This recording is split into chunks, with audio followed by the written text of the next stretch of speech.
오늘 9번째 시간으로 값비싼 구속이라는 제목으로 룻기서 4장 1절부터 11절까지의 말씀을 가지고 잠시 나누도록 하겠습니다. 지난주에 이제 2주 전이었죠. 제가 일본을 이제 포럼 때문에, 아시아 교회사 포럼 때문에 방문하면서 하루 정도를 나가사키를 방문한 적이 있었습니다. 거기에 이제 순교 사건과 또 나가사키 하면 뭐죠? 핵폭탄이죠. 원자폭탄이 거기에 떨어져서 거기 이제 박물관도 방문을 하고 왔는데, 제가 이제 한 8, 9년 전에는 신학교에서 이제 아시아 교회사를 가르친 적이 있었습니다. 그때 일본의 역사에 대해서도 가르친 적이 있었는데, 그때 이제 책으로만 봤던 역사의 사건들을 이제 현장을 통해서 보게 되었는데요. 일본은 태국보다는 조금 더 빨리 이제 로마 카톨릭이 들어왔죠. 태국은 1567년 정도에 로마 카톨릭 사제가 아유타야에 이제 공식적으로 들어왔는데, 일본은 1549년에 그 로마 카톨릭 사제가 일본 땅을 밟게 됩니다. 한국은 무려 한 2, 300년 뒤에 이제 찾아오게 되죠. 1549년에 이제 사제가 와서 기독교가 이제 전파가 되다가 1597년을 기점으로 무려 300년가량 기독교의 박해가 심하게 있었던 나라 중에 하나입니다. 그리고 한 30만 명이 예수님을 믿는다는 그 이유만으로 순교를 하게 되는 순교의 박해가 가장 강했던 국가 중에 하나라고 합니다. 이 1597년에 첫 번째 순교 사건이 이 26명이 십자가에 달려 처형을 당하게 되는데, 이때는 우리가 잘 알고 있는 도요토미 히데요시, 임진왜란을 일으켰던 그 도요토미 히데요시가 이 나라를 다스리고 있던 시기였다고 합니다. 사실 이제 원래는 24명이 잡히게 되어서 24명이 그 나가사키에서 좀 떨어진 도시에서 한 달가량 이 24명이 포승줄에 먹히고 한쪽 귀와 한쪽 코가 잘린 상태에서 고통을 당하면서 한 달가량 끌려오다가 이 나가사키에서 이제 십자가에 처형을 당하게 되는데요. 원래는 24명이었다가 중간에 오는 길에 죄수 2명을 만나게 되었다고 합니다. 죄수에게 이 24명이 어떻게 해요? 예수 그리스도의 복음을 전하게 된 거죠. 그래서 이 2명도 어떻게 해요? 예수님 믿고 자기도 그 십자가에서 달릴 것을 동의를 하고 마지막에는 26명이 순교를 당하게 되었다고 합니다. 그 중에 한 명이 유명한 사람인데요. 성 바울로 미키, 영어로는 미키고 한국말로는 미끼라는, 일본어로 미끼라는 이 사람이 처형을 당하게 되죠. 근데 이 사람이 고백한 것 중에 자기를 십자가에 달리게 하고 죽게 만든 사람들을 향해서 이렇게 이야기했다고 합니다. 그리스도의 길 외에는 다른 구원의 길이 없습니다. 그래서 나의 원수들과 내게 폭력을 강한 모든 이들을 용서하라고 나에게 가르쳐 주고 있습니다라고 고백을 한 겁니다. 자기에게 박해를 하고 죽게 만든 그 사람들을 향해서도 예수 그리스도의 구원을 이야기를 하고 있죠. 왜 이 성 바울로 미끼라는 이 사람이, 일본인이 이런 고백을 할 수 있었을까? 그것은 바로 본인이 하나님 앞에 고백했던 예수님으로 인한 이 구속의 은혜, 구원의 은혜를 충분히 경험했기 때문에 그 기쁨과 확신으로 말미암아 자기를 박해하는 그 원수를 향해서 용서하는 장면이 그 일본 박해의 역사 가운데 기록이 되어 있었습니다. 26명을 기념하는 이 박물관이 있었는데 거기 가보니까 친절하게 한국말로도 설명이 되어 있다고요. 그만큼 한국에서 온 사람들이 방문을 많이 했기 때문에 그런 일이 있지 않았을까. 결국은 예수 그리스도의 구속이 이 26명의 사람들에게 마음의 확신을 주었고, 또 30만 명 이상의 사람들이 그 십자가의 순교의 길을 함께 걸을 수가 있었던 겁니다. 오늘 말씀 읽었던 4장 1절부터 12절 말씀에도 이 구속에 관한, 구원에 관한 내용이 나타나고 있습니다. 물론 룻기서에는 예수 그리스도가 나오지 않지만 보아스와 그리고 기업 물을 자, 히브리어는 뭐죠? 고엘이라는 뜻은 구원자라는 뜻이죠. 이 기업 물을 자를 통해서 망해 갔던 한 가문이 구원을 받는 내용이 바로 룻기서의 내용입니다. 여기에는 이제 한 3명 정도가 3그룹이 중요한 그룹으로 나오는데, 첫 번째는 기업 물을 자죠. 사실은 보아스는 첫 번째 기업 물을 자가 아니죠. 우리 엘리멜렉의 가문을 위해서. 보아스 앞에 누가 있어요? 한 사람이 있죠. 그래서 보아스가 기업 물을 자라고 이야기하죠. 그래서 아무개라는 이야기를 하고 있는데, 기업 물을 자가 나오고, 두 번째는 보아스가 나오고, 마지막으로 어떤 사람들이 나오냐면 10명의 장로들이 나오게 됩니다. 이 세 그룹으로 말미암아 기업 물을 자의 구원이 엘리멜렉 가문 가운데 오늘 임하는 장면이 오늘 말씀의 내용입니다. 이 말씀을 가지고 크게 한 2가지 정도로 우리 살펴보기를 원하는데요. 첫 번째 말씀 한번 읽어볼까요? 자, 시작. 네, 예수님의 구속은 희생과 대가를 지불한 구속이라는 것을 우리가 알 수 있는데요. 1절과 2절에 보면 첫 번째 그렇게 나오죠. 1절과 2절에는 법정으로 소집하는 내용들이 나오고 있습니다. 1절에 보면 보아스가 성문으로 올라가서 라고 이야기하는데요. 예전의 성문, 이 유대인들에게 성문은 재판소와 같은 역할을 했다고 합니다. 왜냐하면 성문에 어떻게 해요? 많은 사람들이 함께 할 수 있는 공터가 있었죠. 그리고 성문에서는 함께 공적인 일을 감당하는 역할을 했기 때문에 성문은 재판소와 같은 역할을 했다고 합니다. 그래서 보아스가 지나가는 어떻게 해요? 기업 물을 자가 지나가고 있게 그 사람을 부르고 있는 장면이 나오고 있죠. 아무개요. 사람의 이름이 있지만 성경의 저자는 어떻게 해요? 그냥 불특정 다수인으로 아무개라는 표현을 쓰고 있습니다. 그 사람을 부르고 난 다음에 2절에 누구를 초청하고 있나요? 장로 10명을 초청하고 있죠. 왜 10명일까? 성경학자들이 나오는데 어떤 사람들은 정족수가 10명이다. 아니면 어떤 사람들은 이 10명이 주는 의미가 있다. 여러 가지 해석들이 있는데 아무튼 10명의 장로들을 요청해서 어떻게 해요? 성문에 함께 있게 하죠. 왜냐하면 이 10명의 장로들이 어떤 역할을 해요? 재판장의 역할을 하는 거죠. 기업 물을 자로서의 역할을 재판을 하기 위해서 재판소와 재판관이 구성이 되어서 법정의 역할을 하는 장면이 1절부터 2절까지 나옵니다. 그러고는 보아스가 요청을 하죠. 이제 구성이 되었죠. 재판관과 재판소가 이렇게 형성이 되니까 보아스가 어떻게 해요? 그 아무개라는 기업 물을 자를 불러서 너 어떻게 할래? 엘리멜렉의 소유지를 너가 가질 거냐? 기업 물을 자의 역할을 할 거냐고 질문을 합니다. 왜냐하면 보아스는 첫 번째 기업 물을 자가 아니죠. 그래서 그 아무개에게 네가 먼저니까 네가 먼저 결정해라. 이걸 어떻게 할 거냐. 그러니까 엘리멜렉 기업 물을 자인 아무개가 어떻게 대답하나요? 첫 번째는 자기가 사겠다고 하죠. 자기가 하겠다. 엘리멜렉의 소유권을 내가 사겠다고 이야기합니다. 그러고 난 다음에 5절과 6절에 다시 보아스가 얘기합니다. 그 땅뿐만 아니라 누구를 데려가야 돼요? 보아스의 보아스의 아내가 아니라 나오고 있죠. 누구죠? 네, 말론의 아내 모압 여인 룻을 데려가야 된다고 이야기해요.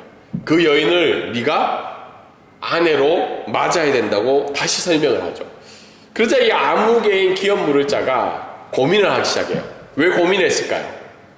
땅만 얻으면 부동산이 늘어서 좋아질 것 같았는데 말론의 아내인 룻을 자기 아내로 취하면 어떻게 돼요? 자녀가 태어나게 되잖아요. 그럼 그 자녀가 뭐가 돼요? 상속자가 돼요. 말론 가문의 상속자가 돼요. 그러면 자기가 가지고 있던 것들을 어떻게 일부 나눠줘야 되는 거예요. 근데 이 아무개라는 기업 물을 자가 이미 누가 있을 수도 있어요? 상속자가 있을 수 있는 거죠. 그럼 자기는 생각에 이 땅을 가져서 자기의 상속자에게 더 많이 물려주고 싶었는데 생각해보니까 계산이 맞아요, 안 맞아요? 안 맞은 거죠. 보니까 모압 여인 룻을 보니까 자녀를 낳을 수 있는 상황인 거죠. 그러면 아이를 낳게 되면 그 아이가 어떻게 돼요? 상속자가 되어서 땅이 나눠질 수 있는 상황이 된 거죠. 그래서 그 아무개라는 기업 물을 자가 어떻게 하나요? 포기하는 장면이 나오죠. 나는 안 하겠다. 그래서 결국은 누가 해야 돼요? 보아스가 해야 되는 장면이 나오고 있습니다. 오늘 말씀을 통해서 우리가 알 수 있는 것은 공동체의 결정을 존중을 해야 된다는 거예요. 첫 번째 1절과 2절에 우리가 읽은 대로 보아스는 이 공적인 결정을 하기 위해서 개인의 편리함을 결정하는 게 아니라 어디에 지금 맡기고 있나요? 이스라엘 공동체에게 이 결정을 맡기고 있죠. 여러분, 만약에 보아스가 개인의 편리의 결정을 하려면 어떻게 결정했을까요? 이 당시에 있었던 우리가 사사기 시대에 있었던 그 장면들이 나오죠. 그 베냐민 지파가 어떻게 해요? 아내를 취하기 위해서 어떤 장면을 했나요? 밤에 데리고 갔죠. 포대기에 담아서. 네. 동일하게 보아스도 자기에게 유리한 결정을 하기 위해서 어떤 일을 행할 수가 있죠. 그런데 이 보아스는 개인의 편리한 결정을 하기 위한 게 아니라 공동체의 결정을 가지기 위해서 성문 앞에서 10명의 장로들을 부르고 그리고 많은 사람들을 증인으로 세우는 장면이 나타나고 있습니다. 제가 이런 부분들을 볼 때 요즘 한국 교회를 보면 공동체의 결정을 그렇게 존중하지 않는 것 같아요. 자기의 결정이 중요하죠. 나가 결정하고 내가 편리하고 내가 유익한 결정을 행할 때가 많아요. 그래서 공동체가 결정하면 그게 마음에 안 들면 어떻게 돼요? 교회를 쉽게 옮기죠. 자기를 받아들일 수 있는. 그래서 우리는 방콕 브릿지 교회라는 교회로 모였는데 우리는 이 공동체의 결정을 존중하는가? 이 결정의 앞에서 어떻게 해요? 우리의 개인의 유익과 편리함을 맞추고 있는가를 생각할 때가 있죠. 그리고 또 한 번 질문은 그 결정을 하기 위해서 우리 공동체는 건강한가를 질문을 해봐야 돼요. 사실 교회는 민주주의가 아니죠. 교회는 민주주의가 아닙니다. 교회는 어떤 집단이에요? 하나님의 말씀에 순종하고 결정하는 집단이죠. 그래서 신정주의라고 이야기하죠. 우리 개인의 교인의 의견이 중요한 게 아니라 오늘 보아스도 어떻게 해요? 하나님이 정해주신 그 규정과 규칙에 따라서 공동체가 결정해 주기를 원하는 거죠. 그래서 우리가 이 말씀을 생각할 때 어떤 일이 생겼을 때 과연 우리는 교회 공동체의 결정을 존중할 수 있는지, 아니면 그 결정을 하기에 우리 교회 공동체는 어떻게 해요? 건강한지, 말씀 앞에 확신을 가지고 있는지 말씀을 통해서 알 수가 있습니다. 두 번째, 오늘 말씀을 통해서 알 수 있는 것은 보아스가 어떻게 해요? 아무개라는 기업 물을 자에게 질문을 던지고 있죠. 근데 기업 물을 자는 그 권리를 어떻게 해요? 포기하게 되죠. 왜 포기하게 됐나요? 내 기업에 손해가 있을까봐. 내 기업에 손해가 있을까봐. 결국은 아무개라는 사람은 자기의 이기심과 자기의 유익 때문에 그 기업에 대한 권리를 포기하고 있는 장면이 나옵니다. 근데 우리가 세상의 관점으로 봤을 때, 우리의 상식의 관점을 봤을 때, 이 아무개라는 기업 물을 자가 행동이 그렇게 잘못됐나요? 잘못되지 않았죠. 루스를 해코지 한 것도 아니고, 보아스를 힘들게 한 것도 아니고, 자기가 계산해 보니까, 본인도 집에 가서 물어봐야 될 거 아니에요. 본인이 원래 있던 자기 아내와 가족들에게 물어봤을 수도 있고, 이게 결국은 자기의 가정에게 손해가 되기 때문에 리더로서 그 일을 결정하게 된 거죠. 동일하게 우리가 살고 있는 이 세상이 사람들이 행하는 이 헤세드, 자비와 인애의 경계는 어디예요? 어디까지예요? 손해보지 않는 데까지예요. 사실 많은 사람들이 다른 사람의 손해를 끼치면서 자기의 유익을 가지는 게 이 세상의 모습이죠. 그래서 어떤 의미에서는 내가 손해보지 않는 범위 내에서 자비와 인애를 베푸는 건 어떤 거예요? 괜찮은 거예요. 괜찮은 거죠. 내가 손해보지 않는 범위 내에서. 왜냐하면 많은 사람들은 남에게 해를 끼치면서까지 내 유익을 가지는 데 비해서 손해보지 않는 게, 그게 경계인 거예요. 경계. 이 세상의 경계. 괜찮은 경계. 근데 오늘 보아스가 보여준 하나님의 헤세드는 어때요? 하나님의 경계는 어디까지예요? 내가 손해를 보는 데까지인 거예요. 그래서 저는 이 말씀을 준비하면서 좀 약간은 마음이 무거웠어요. 왜냐하면 아니 내가 불편함이 없는데 정도까지 자비와 인애를 베푸는 것도 굉장한 건데 지금 어떻게 해요? 손해를 봐가면서까지 보아스는 하나님의 인애를 보여주고 있는 거예요. 그래서 많은 사람들이 기독교에 대한 불편함을 왜 가지냐면 부활절과 성탄절에는 어떻게 해요? 한량없는 하나님의 사랑과 은혜와 자비를 이야기하는데 그들이 보기에는 하나님의 사랑과 경계가 어디예요? 손해보지 않는 데까지인 거예요. 손해보지 않는 데까지.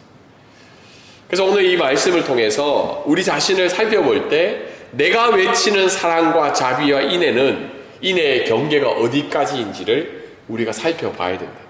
근데 오늘 성경 말씀은 어디예요? 보아스가 행한 데까지 우리에게 알려주고 있는 장면이 나타나고 있죠. 첫 번째 말씀을 통해서 우리가 마지막으로 살펴볼 것은 구속은 희생과 대가를 지불한 구속이라는 겁니다. 5절에 보면 보아스는 희생과 대가를 지불하면서까지 어떻게 해요? 엘리멜렉의 가문을 취하고 있는 거죠. 보아스의 입장에서 룻을 아내로 택하는 게 그게 그렇게 큰 유익이겠어요? 이미 보아스는 지주였고 어느 정도의 재산을 가지고 있었고 유력한 자로 살아가고 있었죠. 근데 왜 이 엘리멜렉의 가문을 취하고 있을까요? 룻을 향한 사랑 때문이었을까요? 아니죠. 하나님이 그 가정을 어떻게 해요? 다시 회복시키기 위한 그 섭리를 보아스는 받아들이고 있죠. 근데 보아스가 그 섭리를 받아들이려면 뭘 지불해야 돼요? 손해보지 않는 데까지 지불하는가요? 아니죠. 희생과 대가를 지불을 해야 된다는 겁니다. 그 이후에 아름답게 해피엔딩을 하지만 보아스가 감당해야 될 것은 그 엘리멜렉 가문이 다시 회복되도록 그 낳은 상속자에게 어떻게 해요? 자기의 지분을 나눠줘야 되는 거죠. 거기까지가 보아스가 해야 될 일인 겁니다. 동일하게 우리가 예수 그리스도의 구원과 구속의 은혜를 이야기할 때 우리는 가끔 그것이 너무 값어치가 없다고 생각이 들 때가 들어요. 예수님께서 우리에게 허락해 주신 구속의 은혜는요, 예수님이 어떻게 해요? 이 땅에 오셔야 하는, 인간이 되어야 하는 그 대가를 지불하셨고, 어떻게 해요? 또 자신의 생명을 십자가에 드림으로 말미암은 예수님의 구속이라는 거예요. 그래서 한국말로는 뭐예요? 값비싼 구속이라는 거죠. 다르게 이야기하면 값을 셀 수 없는, 값을 매길 수 없는 구속의 은혜가 바로 십자가의 죽으심이었다는 겁니다. 성탄절이 다가올 때마다 우리가 기억해야 될 것은 선물이 뭐지? 트리가 얼마나 예쁠까? 연말 분위기가 좋을까? 연말이 되면 뭔가 좋은 일이 생기지 않을까? 물론 그런 부분들을 우리가 기대하며 살아갈 수 있지만 성탄절이 다가올 때마다 이 땅에 인간의 몸으로 오신 예수 그리스도의 은혜를 우리가 깊이 고백을 해야 된다. 그분이 이 땅에 오실 때의 희생과 대가, 그리고 십자가의 죽으심으로 말미암아 우리를 구원해 주신 그 값비싼 구속을 성탄절이 다가올 때마다 우리가 고백할 수 있는 은혜를 허락해 달라는 겁니다. 그래서 결국은 이 구속은 보아스가 희생과 대가를 지불하면서까지 엘리멜렉의 가문을 구속하고 구원하였던 것처럼 그거와 더 비교할 수 없는 예수 그리스도의 십자가의 죽으심으로 말미암아 값비싼 구속으로 말미암아 우리가 하나님의 자녀가 되었음을 고백하는 은혜가 이 시기 가운데 있기를 주님의 이름으로 소망합니다. 두 번째 오늘 말씀을 통해서 우리가 알 수 있는 것을 한번 읽어볼까요? 시작. 예수 그리스도의 구속은 공적인 구원의 선언입니다. 7절과 12절에 보면 이 신을 벗는 행위가 나오죠. 신. 갑자기 왜 신을 벗을까요? 그것은 내 권리를 포기하고 다른 사람에게 그 신을 벗어서 준 사람에게 권리를 이양한다는 뜻이죠. 그래서 보아스가 기업 물을 자의 권리를 행사하며 말론의 아내인 모압 여인 룻을 아내로 맞이하는 것을 공적인 선언을 하게 되는 겁니다. 근데 결혼의 목적은 뭐예요? 아무개라는 다르게 말론의 상속자를 낳게 해주기 위해서 그 결혼을 하게 되는 거죠. 그래서 그 자리에 있는 모든 사람들이 그 신을 벗는 행위들 때문에 공식적인 증인들이 되게 되는 장면이 나오고 있습니다. 그리고 11절과 12절에 어떻게 해요? 증인들이 축복을 하죠. 그 자리에 있던 모든 사람들이 세 가지 축복을 해요. 11절과 12절에 어떤 축복을 해요? 하나님이 보아스의 집을 세워주실 거다. 두 번째 어떤 축복을 하나요? 보아스의 집이 유력하고 유명하게 될 것이라고. 결국은 이 예언이 어디까지 가게 되나요? 다윗의 탄생.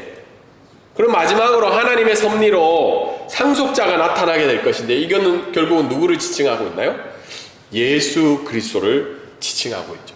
결국은 보아스의 대가와 지불로 말미암아 보아스의 가문이 다윗의 가문으로 연결이 되고, 하나님은 보아스를 통해서 결국은 예수 그리스도, 우리의 구원자이신 예수 그리스도를 나타나게 하는 그런 사항으로 나타나게 된다는 겁니다. 오늘 말씀을 통해서 우리가 또 세 가지를 살펴보면요, 기적적인 족보에 감사라는 건데, 여러분, 보아스가 룻을 취했을 때 이런 다윗의 족보, 예수 그리스도의 족보를 알고 결혼을 했을까요? 몰랐죠. 근데 하나님은 이 보아스를 통해서 룻을 통한 후대에 다윗이 나타나게 된다는 겁니다. 그런데 12절에 보면 좀 특별한 이름이 나오죠. 다말이라는 이름. 여러분, 다말이 누구예요? 유다의 며느리예요. 유다의 며느리인데, 다말이 어떻게 해요? 유다의 아들과 결혼했는데 죽게 되죠. 그래서 상속자가 없어요. 그래서 집에서 계속 대기하고 있다가 시아버지인 유다가 아무런 계획을 세워주지 않자 시아버지와 동침을 하게 됩니다. 사실은 이게 굉장히 그렇게 좋은 내용과 아름다운 내용은 아닌데, 하나님은 어떻게 해요? 기적적인 방법을 통해서 그 가문들을 이어가게 되죠. 이 룻은 어때요? 원래는 누구랑 결혼했어요? 말론이랑 결혼을 했죠. 근데 하나님의 섭리 가운데 이 보아스랑 결혼을 하게 됨으로 말미암아 룻을 통해서 누가 태어나게 돼요? 다윗이 태어나게 됩니다. 이게 말씀이 조명하고 있는 게 뭐냐면, 우리의 인간적인 조건과 환경과 계획으로 말미암아 하나님의 섭리로 인한 족보가 이루어지는 것이 아니라 비극적이고 절망적이고 아무런 가치가 없는 그런 가정을 통해서 하나님은 그 믿음의 가족 족보를 이어가게 된다는 겁니다. 동일하게 우리를 살펴볼 때 우리도 하나님의 기적적인 섭리로 하나님의 자녀가 되었죠. 여러분들이 하나님의 기적적인 족보, 하나님의 생명의 책에 여러분의 이름이 기록된 게 이유가 뭐라고 생각하세요? 이유가 있나요? 나는 내가 선택한 게 아니다. 태어나다 보니까 교회에 왔다. 이렇게 생각할 수도 있고. 근데 우리에게 그 이유가 없다는 거예요. 우리는 오늘 읽었던 유다와 다말의 이야기를 듣고 보아스와 룻을 들으면 좀 집안이 개판이네. 별 볼 일 없네. 저런 집에서 다윗이 태어나고 예수님이 태어난다고? 근데 성경은 우리를 어떻게 이야기하고 있냐. 에베소서 말씀은 늘 이야기하죠. 우리는 진노의 자녀였고 언약밖의 자녀였죠. 근데 하나님의 기적적인 은혜로 말미암아 우리가 하나님의 족보에 들어가게 되었다는 겁니다. 그래서 우리가 하나님의 자녀가 되었다는 그 자체만으로 오늘날도 우리가 감사의 고백을 할 수 있어요. 그리고 오늘 우리에게 주신 또 이유는 기적적인 족보를 이어가게 하라는 거예요. 너희 자녀들도 동일하게 이 놀라운 하나님의 가족의 족보에 들어가게끔 하는 것이 오늘 말씀을 주신 이유 중에 하나입니다. 그리고 오늘 10절 말씀을 통해서 우리가 또 알 수 있는 것은 기독교의 신앙은 다른 사람을 살리는 거라고 우리가 말할 수 있습니다. 10절에 보면 말론의 아내 모압 여인을 사서 나의 아내로 맞이하고, 결국은 보아스가 보여줬던 하나님의 사랑은 자신의 명예를 위한 일이 아니라 죽은 가문을 살리는 사랑이었다는 거예요. 여러분, 룻이 아무리 룻에 대한 외모가 나오지도 않고 상황이 어떤지 모르는데 룻은 과부였죠. 그리고 이방인이었어요. 그리고 모압 여인 룻이라고 기록된 건 어떤 의미라고 이야기했나요? 유대 백성들이 볼 때 모압 여인 어떤 여인이에요? 모압 사람은 원수였죠. 적대감을 가지고 있었던 민족이었죠. 근데 그 여인이 속한 죽은 가문을 살리는 이 보아스의 사랑은 자신을 위한 게 아니었다는 거예요. 자기의 이름을 위해서 행한 일이 아니었다는 겁니다. 결국은 보아스의 사랑은 신앙은 죽은 가문을 살리는 사랑이었다고 오늘 말씀은 이야기하고 있습니다. 동일하게 우리의 신앙을 살펴볼 때 우리 오늘 예배 드리는 일, 일주일 동안 하나님 앞에 살아가는 일, 또 하나님을 위해서 살아가는 모든 행위들이 나를 높이는 것인가 아니면 죽은 자를 살리는 것인가 라는 질문을 던져봐야 된다는 거예요. 우리 교회 공동체는 우리가 믿는 하나님 앞에 고백드리는 신앙은 형제를 살리는 신앙인가를 질문을 던져봐야 된다는 거예요. 많은 사람들이 왜 기독교인들을 이기적이라고 생각하나요? 지난주에도 수능 있을 때 모든 종교들이 어떻게 해요? 자기가 믿는 신 앞에 가서 기도를 했죠. 어떻게 기도했나요? 내 자식 수능 잘 쳐서 좋은 대학 가게 해달라고. 교회고 성당이고 절이고 모든 종교기관에서 이런 일들이 있었죠. 근데 제가 그 뉴스를 볼 때마다 한편으로 마음이 좀 착잡한 거예요. 믿지 않는 사람들이 볼 때 결국은 어떻게 해요? 우리가 하나님 앞에 드리는 예배와 드리는 기도와 모든 신앙의 행위들이 결국은 나를 더 높이고 나를 더 유익하게 위한 일인가? 아니면 하나님이 만드신 이 세상과 죽어가는 힘들어하고 고통받는 우리의 형제를 위한 일인가라는 질문을 던질 수 있다는 겁니다. 마지막으로 오늘 말씀을 통해서 우리가 알 수 있는 것은 구속은 공적인 구속이라는 겁니다. 7절에 보면 신을 벗어서 많은 사람들 앞에서 어떻게 해요? 그 행위를 이야기를 하며 선언을 하고 있죠. 보아스 자신이 뭐가 된 거예요? 기업 물을 자가 공식적으로 된 거죠. 그리고 보아스의 행위로 말미암아 구속이 완성이 되고 그 책임을 이루어가는 장면이 나타나고 있죠. 사실 많은 사람들 앞에서 신을 받고 신을 드는 행위를 굳이 할 필요가 있었을까요? 굉장히 번거롭고 굉장히 만약에 기업 물을 자가 노라고 했으면 어떻게 됐을까요? 내가 그 책임을 다하겠다. 굉장히 모험을 건 행위일 수도 있습니다. 근데 보아스의 행위는 개인의 사적인 생각과 결정으로 엘리멜렉의 가문을 세워가는 것이 아니라 공적인 하나님의 나라의 구속의 관점과 섭리의 관점으로 이 일들을 감당하고 있는 내용이 나타나고 있습니다. 동일하게 우리를 향한 예수 그리스도의 구속은요, 우리 개인을 향한 게 아니라는 거예요. 우리는 가끔 하나님이 나만 사랑하고 어떻게 해요? 나만 은혜를 주시고 나를 위해서 십자가에 죽으신 거라고 생각할 때가 있습니다. 물론 나를 위해 죽으신 게 맞죠. 그런데 사도 바울 서신에 보면 사도 바울이 즐겨 쓰는 단어가 있어요. 그게 뭐예요? 우리라는 표현이에요. 우리라는 표현이 뭐죠? 하나님은 우리를 향한 공적인 예수 그리스도의 십자가의 구속을 허락해 주셨다는 겁니다. 그리고 이 구속은 나를 힘든 곳에서 행복으로 옮겨주는 것이 아니라 사단의 권세가 죄로 말미암은 사단의 권세가 이 세상을 통치하고 있는 것에 대한 어떻게 해요? 승리의 선언으로 이 구속의 과정을 이루셨다는 겁니다. 그래서 예수님은 십자가의 마지막 말씀이 뭐예요? 다 이루셨다는 거죠. 다 이루셨다는 말은 뭐예요? 죄에서 죄값을 이미 다 치루었고 이 예수 그리스도의 죽으심으로 말미암아 하나님이 선택한 하나님의 백성들은 하나님의 구속의 은혜를 받을 수 있다라고 이야기하는 공적인 구속이라는 겁니다. 그래서 우리가 십자가의 은혜를 고백할 때, 생각할 때 하나님의 사랑도 생각해야 되지만 십자가의 죽으심으로 말미암아 이루어 주신 하나님의 공의를 생각해야 된다. 오늘 찬양의 가사처럼 어떻게 해요? 예수님이 십자가에 찾으신 것은 하나님의 공의라는 거죠.